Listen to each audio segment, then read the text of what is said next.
വാർത്തകളും നോട്ടിഫിക്കേഷനും ലഭിക്കാൻ ഉടൻ തന്നെ സബ്സ്ക്രൈബ് ചെയ്യുക. തൊട്ടപ്പുറത്തുള്ള ബെൽ ഐക്കണിൽ ക്ലിക്ക് ചെയ്തുകൊണ്ട് ഓൾ എന്നുള്ള ഓപ്ഷൻ തിരഞ്ഞെടുക്കും.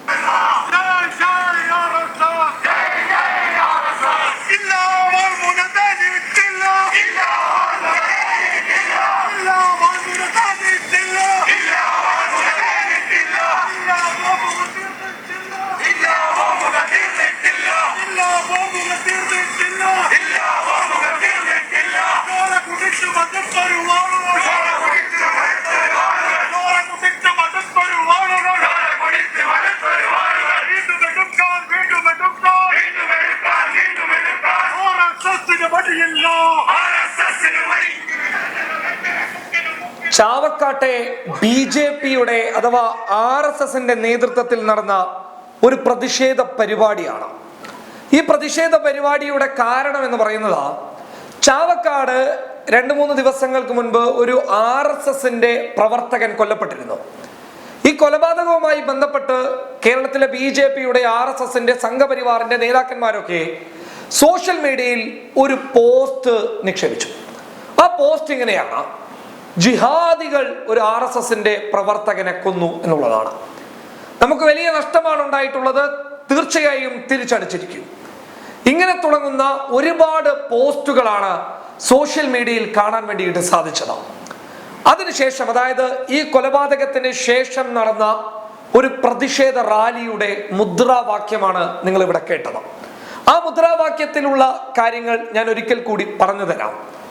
ഞങ്ങളുടെ വാളുകൾ, ചോര കണ്ട് മടുത്ത ഞങ്ങളുടെ വാളുകൾ ഇപ്പോഴും അവിടെ തന്നെയുണ്ട്. ഞങ്ങളത് എടുക്കാൻ വേണ്ടി പോവുകയാണ്. ഞങ്ങളുടെ കൈകളിലുള്ള ബോംബുകൾ ഇപ്പോഴും അവിടെ തന്നെയുണ്ട്. ആവശ്യം വന്നു കഴിഞ്ഞാൽ ഞങ്ങളത് എടുക്കുക തന്നെ ചെയ്യും. ഇതൊക്കെ ഞങ്ങളുടെ കൈകളിൽ ഇപ്പോഴും സുരക്ഷിതമായിട്ടുണ്ട്. മുക്കിന് ചെറ്റകൾ കെട്ടി ചെറ്റകളെല്ലാം പള്ളികളാക്കി മുസ്ലിങ്ങൾ ഇവിടെ ജീവിക്കുകയാണ്. ഇതിനെയൊക്കെ ഞങ്ങൾ തകർക്കുക തന്നെ ചെയ്യും.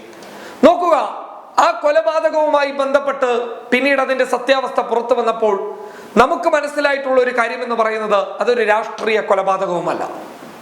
അതായത് അതൊരു രാഷ്ട്രീയ കൊലപാതകമല്ല, മറിച്ച് അതൊരു വർഗീയ കൊലപാതകവുമല്ല. മതത്തിന്റെ പേരിലോ അങ്ങനെ തുടങ്ങുന്ന എന്തെങ്കിലും ഒന്നിന്റെ പേരിലോ അല്ല അയാൾ കൊല്ലപ്പെട്ടത്.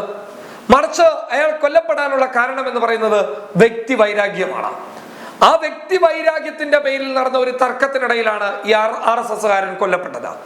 അതിന്റെ യഥാർത്ഥ നിജസ്ഥിതികൾ അന്വേഷിക്കാതെ, വസ്തുതകൾ പഠിക്കാതെ, സോഷ്യൽ മീഡിയയിൽ ഉടനീളം പോസ്റ്റുകൾ ഷെയർ ചെയ്ത് കേരളത്തെ ഒരു വർഗീയ കലാപഭൂമിയാക്കാൻ വേണ്ടിയിട്ടാണ് സംഘപരിവാരും RSSും BJPയും ശ്രമിച്ചുകൊണ്ടിരിക്കുന്നത്. അതിന്റെ ഭാഗമായിട്ടുള്ള ഒരു പ്രതിഷേധ റാലിയിൽ പരസ്യമായി മുസ്ലിങ്ങൾക്കെതിരെ ഇവർ മുദ്രാവാക്യം വിളിക്കുകയാണ്. നിങ്ങൾ നോക്കുക, കേരളത്തിലെ ഇടതുപക്ഷമോ അല്ലെങ്കിൽ കോൺഗ്രസോ മുസ്ലിം ലീഗോ SDP-യോ ഏതെങ്കിലും ഒരു വിഷയം BJPക്കെതിരെ വന്നു കഴിഞ്ഞാൽ ഹിന്ദുക്കൾക്കെതിരെ മുദ്രാവാക്യം വിളിക്കുന്നത് നിങ്ങൾ എവിടെയെങ്കിലും കണ്ടിട്ടുണ്ടോ?